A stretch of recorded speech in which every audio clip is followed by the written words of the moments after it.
On April 21, 1918, Manfred von Richthofen, the famed Red Baron of Germany, with a record-breaking 80 aerial victories, took off in his bright red triplane along with several squadron mates.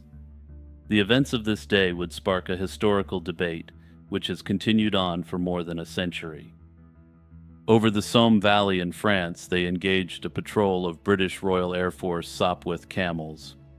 During the dogfight, one camel piloted by Lieutenant Wilfred May broke away, and the Baron gave chase at low altitude deep into Allied territory. Roy Brown, a Canadian pilot flying a Sopwith camel, dived steeply from above to help his comrade. At the same time, Allied ground troops in the trenches below also opened fire with their machine guns and rifles as the low-flying red triplane passed over. Amid the bursts of gunfire from both Brown's aircraft and multiple Australian units on the ground, the Red Baron's luck finally ran out. His triplane abruptly descended and crash-landed in a field, ending the aerial ace, just a few days shy of his 26th birthday. The Red Baron had broken one of his own tactical rules by flying low and fast over enemy lines, a risky maneuver that put him within range of ground fire. His death was a significant propaganda coup for the Allies, but almost immediately a debate began. Who fired the bullet that ultimately felled history's most famous fighter ace? Captain Roy Brown of Canada was the pilot who engaged Manfred von Richthofen from the air, and he was officially credited with shooting down the Red Baron in the immediate aftermath of the battle. Brown reported that he dove on the red triplane from behind while it was targeting Lieutenant May, and he fired a long and consistent burst at close range. According to Brown's combat report, the triplane went into a steep dive and crashed after his attack. Lieutenant May later affirmed that he saw Richthofen's plane go down and was completely convinced that Brown must have been the one who hit the Baron. In recognition of Brown's daring interception of Richthofen, a formal RAF Board of Inquiry credited Brown with the victory. This, of course, made him an instant hero as the man who vanquished the Red Baron. Brown's claim went largely unquestioned by the RAF at the time, and he received much public acclaim. In fact, the British had strong motivation to credit an airman. Manfred von Richthofen had long been the most coveted target, and the RAF had even offered rewards and an automatic Victoria Cross to any pilot who could defeat him. Brown himself was modest about the achievement, but officially he went down in history as the victor over the Red Baron. However, from the very start, there were dissenting voices and conflicting eyewitness accounts that suggested Brown might not have fired the shot. Almost as soon as Richthofen's triplane hit the ground, Australian ground troops on the scene asserted that their fire had brought him down, not Roy Brown. Several machine gun posts of the Australian Imperial Force were stationed along Richthofen's flight path near Moreland Court Ridge, and they had engaged the low-flying red triplane. Multiple soldiers claimed credit, but through the years, only one has been found to have any serious claim. This claimant was Sergeant Cedric Popkin, an anti-aircraft Vickers machine gunner of the 24th Machine Gun Company, who fired at the triplane from the ground. Popkin later recounted that he fired 2 bursts at the Red Baron, first as it approached his position, and a second time as it banked and flew away, presenting its side and back to him. It was during this second burst, as von Richthofen began turning away, that Popkin likely scored a hit. In a letter to Australia's official war historian, Popkin described tracking the red plane through a 180-degree turn and firing at it until it rolled and crashed. The angle of Popkin's fire, from the Baron's right side and slightly to the rear, matches well with the wound the Baron sustained. Australian witnesses on the ground noted that the red triplane's flight became erratic after Popkin's bursts, veering and almost stalling before crash landing. They took this as evidence that ground fire had mortally wounded the pilot.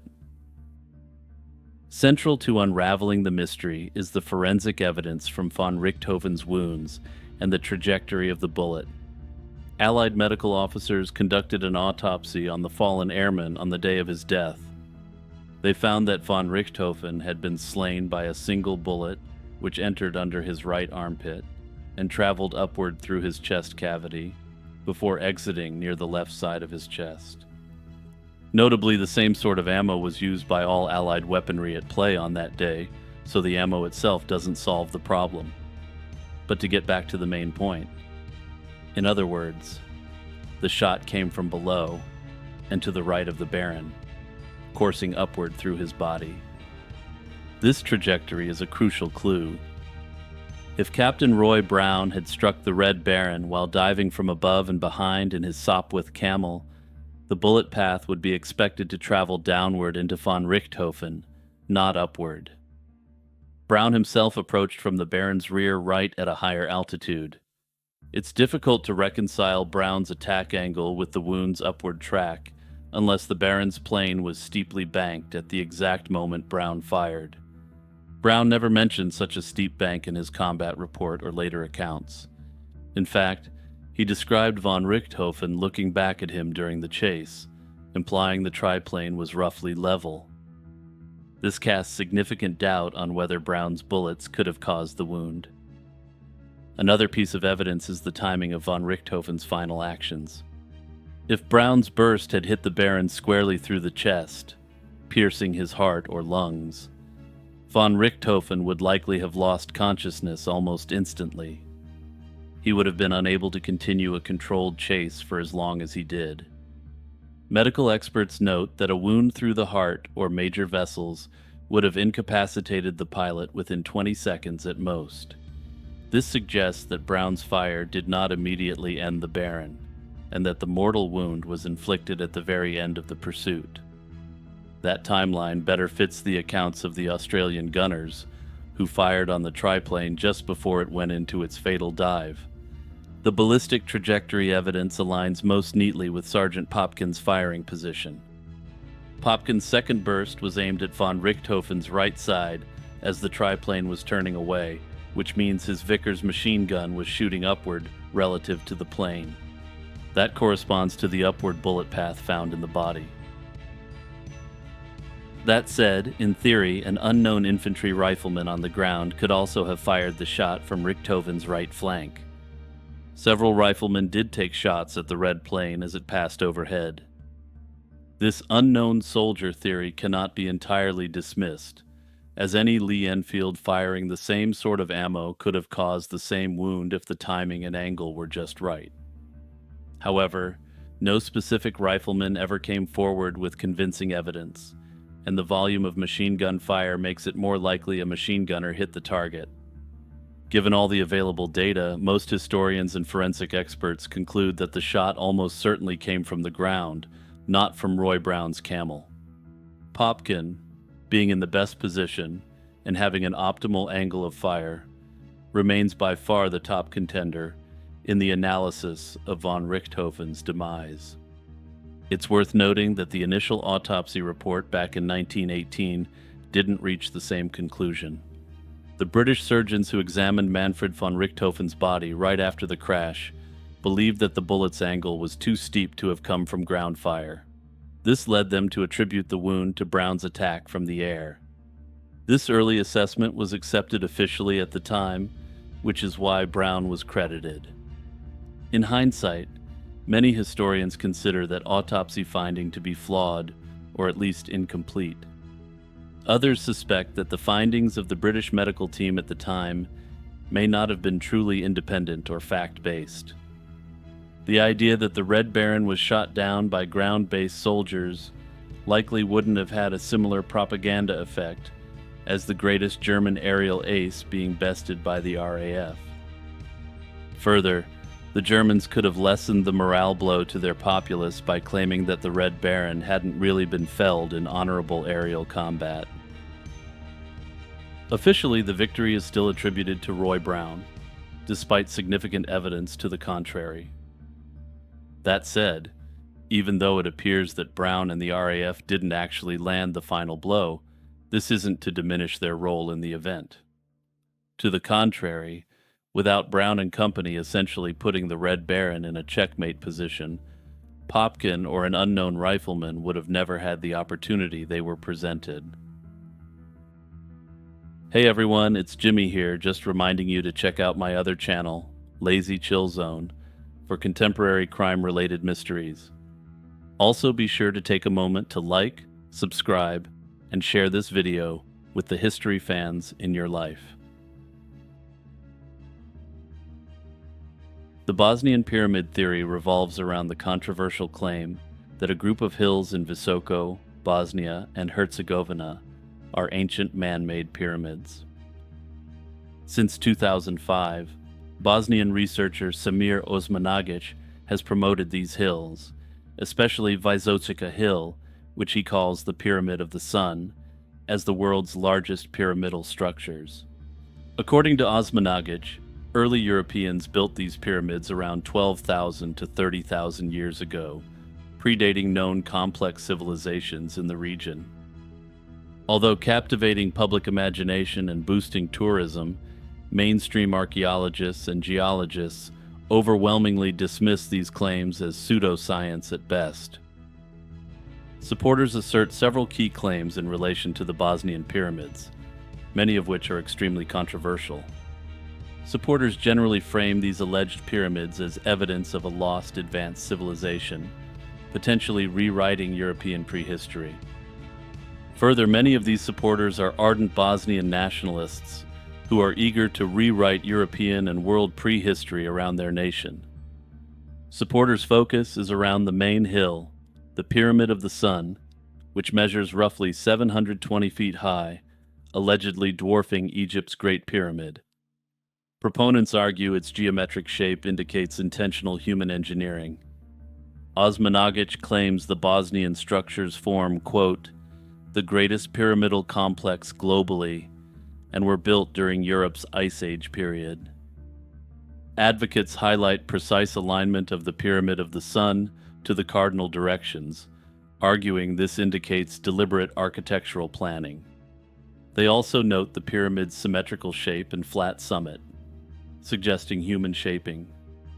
Excavations organized by Osmanagic's foundation uncovered stone slabs on hillsides, interpreted as ancient building materials, or concrete blocks shaped by prehistoric builders. Radar and thermal scans have also reportedly detected organized human-made structures or tunnels beneath the hills. Proponents highlight tunnels in Visoko as part of a larger network connecting pyramids. Osmanagic claims these tunnels contain monolithic stones, carvings, and artifacts older than 15,000 years, implying a complex ancient construction. And keep that in mind because I'll be coming back to this claim specifically in a moment. Despite captivating the public, Osmanagic's claims fail to meet scientific scrutiny, according to experts. Geologists unanimously identify the Visoko Hills as natural formations known as flatirons, steep triangular slopes formed by natural erosion. Analysis by a local university confirmed the hills consist of alternating layers of conglomerate rock, sandstone, and clay, consistent with natural geological processes. Upon further examination from outside experts, the formation has been described as completely mundane. Additionally, the supposed ancient concrete is widely recognized as natural conglomerate stone by geologists who've examined it. Archaeologists emphasize the absence of legitimate artifacts consistent with a pyramid-building civilization. Despite years of excavation, Osmanagic's team has not found pottery, tools, bones, inscriptions, or infrastructure that would accompany monumental construction. Experts argue that such a structure, if it were actually what he claimed, would be ripe with all these findings. Further, many alleged man-made structures, such as stone blocks, slabs, and terraces, are natural rock formations, fractured into geometric shapes.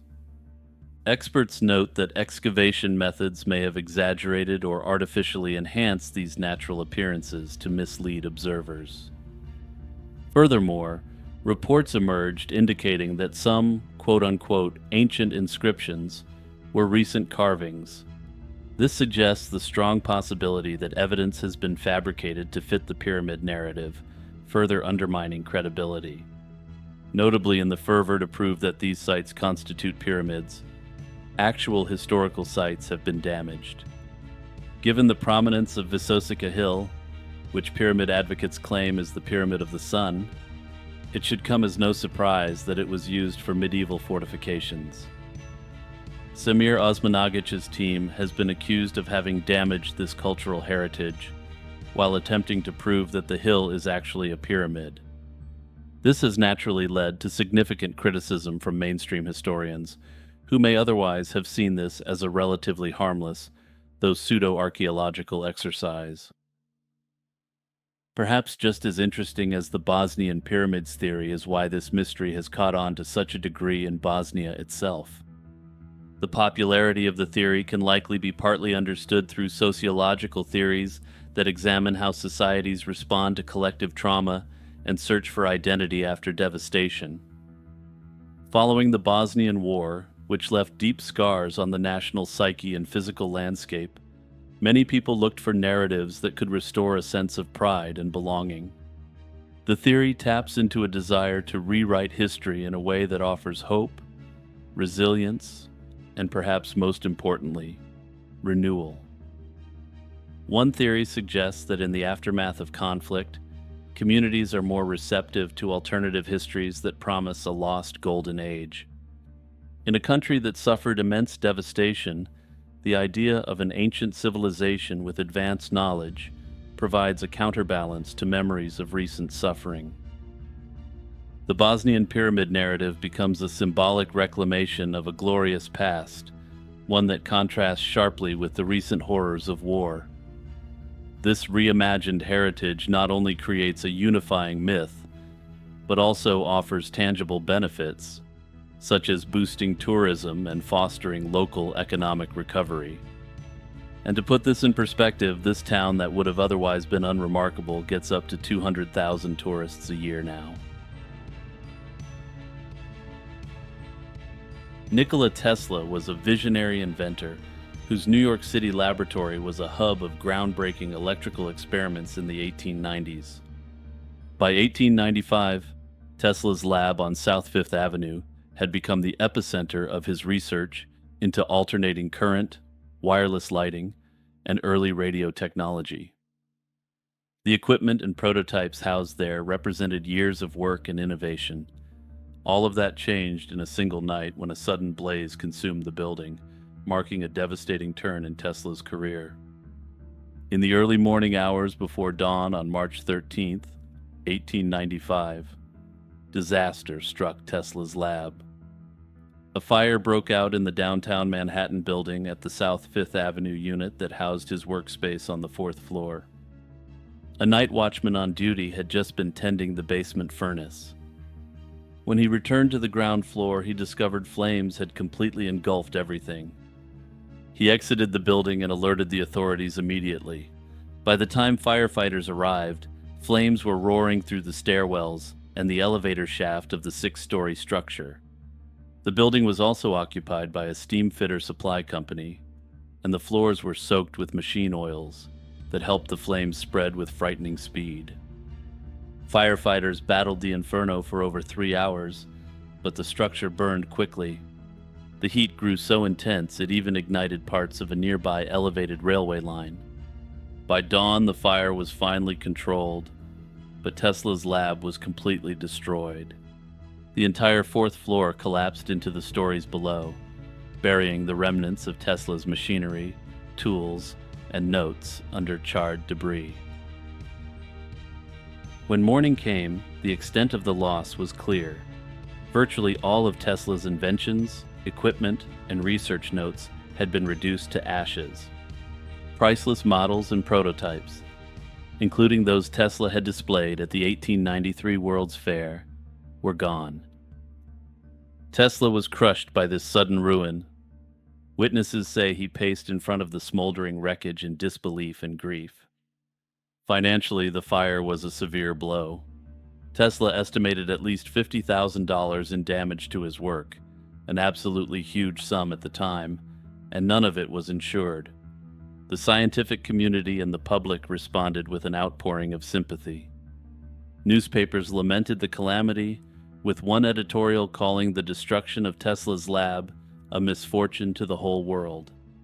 For investigators, the pressing question was what sparked the blaze. Official inquiries at the time were hampered by the complete destruction of the interior, but they determined that the fire started on the building's ground floor, well below Tesla's lab. All evidence pointed to an accident. The ground level and basement were work areas filled with flammable substances, making them prime candidates for the fire's origin. One likely scenario was that an open flame, such as a gas light the watchman left burning, ignited the oil-soaked surroundings. The blaze's rapid spread was clearly fueled by the building's hazardous contents. Investigators found no indication of foul play or sabotage. In their report, the fire was ultimately attributed to an unfortunate accident, a common hazard in an era of open gas lighting and combustible materials. Over time, several alternative theories have emerged to explain the cause of the 1895 lab fire. Some have wondered if one of Tesla's own experimental devices or electrical systems might have triggered the fire. Some modern theorists have wondered if a machine could have overheated, or a stray spark from a high-voltage coil could have smoldered and ignited something after hours. This theory, however, isn't backed by contemporary reports or evidence. Tesla and his assistants had left for the night, and the blaze, according to all evidence that we have, began on a different floor. Perhaps the most common theory is that the fire was no accident at all, but an intentional act by someone who wanted to halt Tesla's work. Tesla's breakthroughs with alternating current and his futuristic ideas made him a high-profile figure who some rivals or industrial interests might have seen as a threat. In this scenario, a competitor or disgruntled foe could have set the blaze on purpose to sabotage him. However, there is no proof of any such plot. The official investigation found no hint of arson, and Tesla himself never accused anyone of wrongdoing. Given their history of bad blood, Thomas Edison is frequently hinted at as the mastermind behind the fire. While it's entirely possible that industrial sabotage was involved, especially given the state of forensic investigations in 1895, there's simply no evidence to support it. Personally, I see the more interesting mystery here as not how the fire started, or if one of Tesla's rivals was involved. Rather, I wonder what sort of state-of-the-art inventions went up in smoke, and what exactly was contained in his lost papers.